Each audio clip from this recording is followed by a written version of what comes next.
gudoomiyaha gobolka saaxil ayaa maanta waxa uu shaaca ka qaaday inay ciidamada booliiska ee magaalada berbera ay gacanta ku soo dhigeen dad waxyeello u geystay shaqaale ajaanib oo ka shaqaynayay goob lagu sameeyo kalagsharka oo ku taala deegaanka Daragodle oo 35 kilomitir dhinaca galbeed ka xigta magaalada berbera. Gudoomiyaha oo hadalkiisa sii wata ayaa sidoo kale waxa uu sheegay inay ciidamada booliisku ay baadhis ku wadaan dadkaasi ay soo qabteen. Gudoomiyaha oo arrimaha siyaarma kalaba ka hadlaya waxa uu yiri rabshadii maalintii dowladda ka dhacday nimankii qolada carabta ee Yamaniinta Daragodle maxaan ku dhahdaa dhibaatada yar u geystay arintaana ciidanku aad bay uga howlgaleen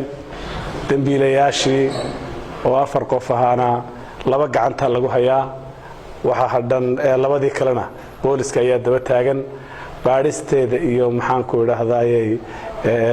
natiijadeeda oo dhameystiran kullay booliska iyo laamaha hay'adaha baadhaya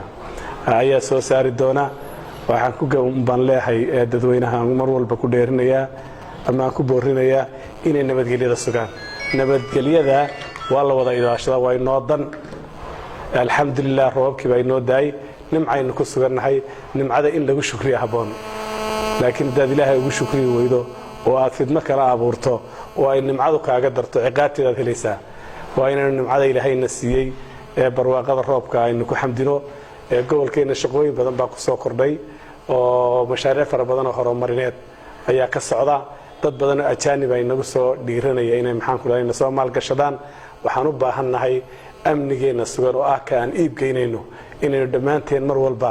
aynu wada xoojino oo ilaahay la kaashano. Cabdirasaaq Qaasim Jaamac telefishinka Badda Cas magaalada Berbera.